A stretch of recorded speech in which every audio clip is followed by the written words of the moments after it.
नमस्कार दोस्तों, अगर आप इतिहास के बारे में जानकारी रखते हैं तो आप निश्चित तौर पर प्राचीन भारत की आर्थिक मजबूती के साथ साथ सभ्यता, भाषा एवं विज्ञान के क्षेत्र में प्राचीन भारत द्वारा दिए गए महत्वपूर्ण योगदानों के बारे में अनभिज्ञ नहीं होंगे।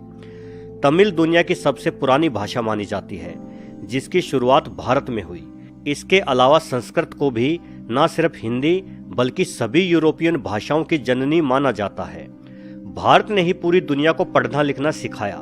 न जाने कितने गणितज्ञ और आविष्कारक प्राचीन भारत में हुए हैं। जिस समय भारत में वेद लिखे जा रहे थे, आयुर्वेद, योग और चिकित्सा आदि का विकास हो चुका था, उस समय तक यूरोप और अमेरिका में आदिवासी घूमते थे। भारत में ही सबसे पहले व्यापार की शुरुआत हुई, जिससे भारत सोने की चिड़िया कहलाया। सम्राट अशोक के समय में भारत का विस्तार अफगानिस्तान तक पहुंच गया था। लेकिन दोस्तों, आखिर क्या कारण था कि अनेकों अस्त्रों और शस्त्रों का आविष्कार करने वाले हमारे भारत को हजारों वर्षों तक गुलाम रहना पड़ा? आखिर क्यों और कैसे विदेशी आक्रमणकारियों के आगे भारत के शूरवीर राजाओं ने घुटने टेक दिए?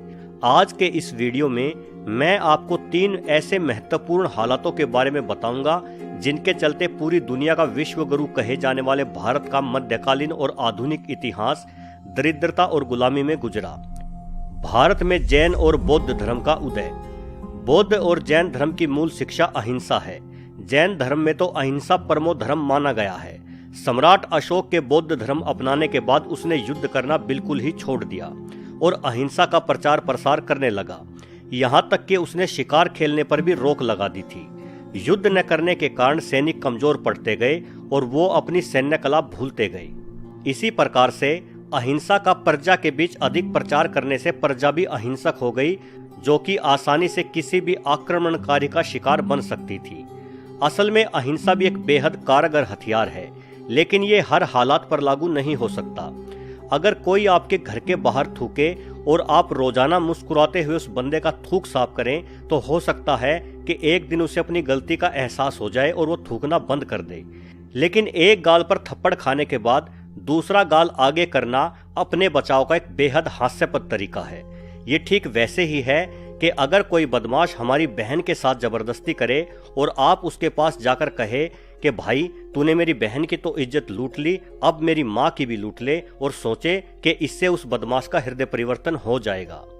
जब मोहम्मद बिन कासिम ने सिर्फ 3000 सैनिक लेकर अफगानिस्तान और सिंध पर आक्रमण किया, तो उसने आसानी से फतेह हासिल कर ली, क्योंकि वहां अधिक संख्या बौद्ध धर्म के लोगों की थी, जिनके लिए अहिंसा ही सबसे बड़ा धर्म थी। उन्होंने बिना लड़ाई किए ही अपनी हार मान ली, जबकि मोहम्मद बिन कासिम की छोटी सी सेना को आसानी से हराया जा सकता था। उसके बाद गोरी और गजनवी आए और उन्होंने अफगानिस्तान से अहिंसावादी बौद्धों का नाम और निशान मिटा दिया, और आज वहां एक भी बौद्ध नहीं है। इसी तरह से जैन धर्म भी अति अहिंसावादी होने के कारण विदेशी आक्रमणकारियों का मुकाबला नहीं कर सका, और चूंकि ये दोनों ही धर्म सनातन धर्म की शाखाएं मानी जाती हैं, तो निश्चित तौर पर इनकी शिक्षाओं का प्रभाव हिंदुओं पर भी पड़ा और वो भी अहिंसक हो गए, जिस कारण से वो मुगलों का सामना नहीं कर पाए। समाज का बटा हुआ होना। हमारे देश में लोगों का हुजूम है, लेकिन ये हुजूम कभी समाज नहीं बन सका।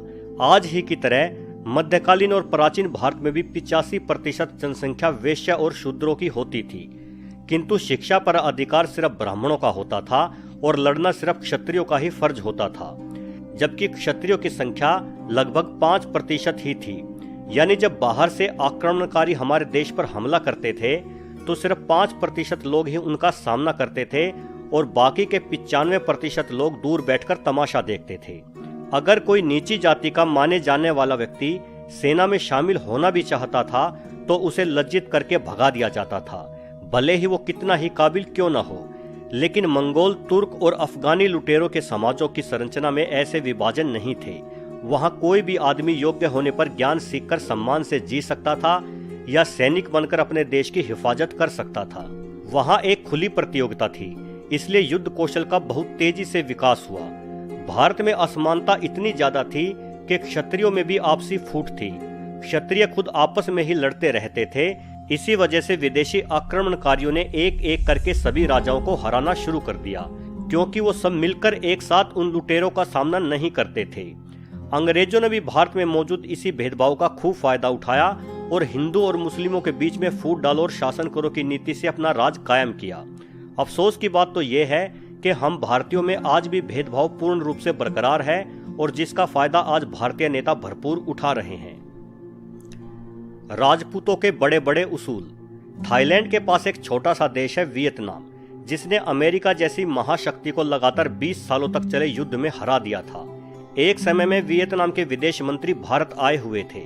पूर्व नियोजित कार्यक्रम के अनुसार उन्हें गांधी जी की समाधि दिखलाई गई तो वे बोले कि मेवाड़ के महाराजा महाराणा प्रताप की समाधि कहाँ है, मुझे महाराणा की समाधि देखनी है। जब उन्हें राणा प्रताप की समाधि दिखाई गई तो उन्होंने बताया कि हम आज भी स्कूलों में अपने बच्चों को महाराणा की जीवनी पढ़ाते हैं। हमने अमेरिका को महाराणा की युद्ध नीति और उनके जीवन से मिली प्रेरणा से ही हराया था। निश्चित तौर पर राजपूत शूरवीर थे, लेकिन उनमें एकता की कमी थी। उन्होंने कभी भी संगठित होकर आक्रमणकारियों का सामना नहीं किया। एक और गलती जो राजपूत करते थे वो ये कि उन्हें अपने उसूल अपनी जान से भी ज्यादा प्यारे थे। जब मोहम्मद गोरी ने आक्रमण किया तो पृथ्वीराज ने उसे पकड़कर यह कहकर छोड़ दिया कि राजपूत कभी निहत्थे पर वार नहीं करते। लेकिन वही मौका जब मोहम्मद गोरी को मिला तो उसने बहुत बुरी यातना देकर पृथ्वीराज को मौत के घाट उतार दिया। चित्तौड़ के राजा रावल रतन सिंह ने भी अलाउद्दीन खिलजी को कई बार पकड़कर छोड़ दिया, लेकिन खिलजी ने अवसर पाते ही धोखे से रतन सिंह को बंदी बना लिया। ठीक इसी तरह से बाबर ने भी राणा सांगा के राजपूती उसूलों का फायदा उठाकर ही उन्हें युद्ध में हराया। मुगल आक्रमणकारियों का बस एक ही उसूल था कि युद्ध में सिर्फ जीत चाहिए, फिर चाहे वो जीत कैसे भी मिले। राजपूतों ने कभी अपने राज्यों की सीमा बढ़ानी भी नहीं चाही, वे अपने किलों में ही संतुष्ट रहते थे। इसके विपरीत मुगलों और खिलजियों ने अपनी सीमाओं को विस्तृत करने के लिए जीवन भर संघर्ष किया। इसी वजह से वे एक बेहतरीन युद्ध कला सीख पाए। भूख लगने पर वे अपने ही घोड़ों को मारकर खा जाते थे। उनके अंदर बेहद खूंखार प्रवृत्ति पनप चुकी थी, जिससे वो एकजुट होकर अचानक से पूरी शक्ति लगाकर हमला करते थे। जब बाहरी ताकतें युद्ध के दौरान तोपों का इस्तेमाल करने लगी थी तो भी राजपूत अपनी तलवार पर ही गर्व और भरोसा दिखाते रहे। मुगलों के साथ कई युद्धों में राजपूतों की सैन्य शक्ति मुगलों से ज्यादा थी, लेकिन आपसी मनमुटाव के चलते वे किसी एक की नहीं सुनते थे और निश्चित ही बड़ी सेना का तब तक कोई फायदा नहीं है जब तक वो संगठित होकर ना रहे। वहीं दूसरी ओर मुगलों की सेना उसूलों पर नहीं बल्कि अनुशासन पर युद्ध लड़ती थी। अगर कोई सैनिक किसी भी आदेश का उल्लंघन करता तो दुश्मन से पहले उस सैनिक को सजा दी जाती थी। और जाहिर है मुगलों की यही खूंखार नीति राजपूतों के उसूलों पर हमेशा भारी पड़ी रही और भारत की गुलामी का कारण बनी। तो चलिए दोस्तों, उम्मीद है कि ये जानकारी आपको पसंद आई होगी। अगर वीडियो अच्छा लगा हो तो इसे लाइक जरूर कर देना। अगर आप पहली बार इस चैनल पर आए हैं तो चैनल को सब्सक्राइब करना बिल्कुल मत भूलना। धन्यवाद।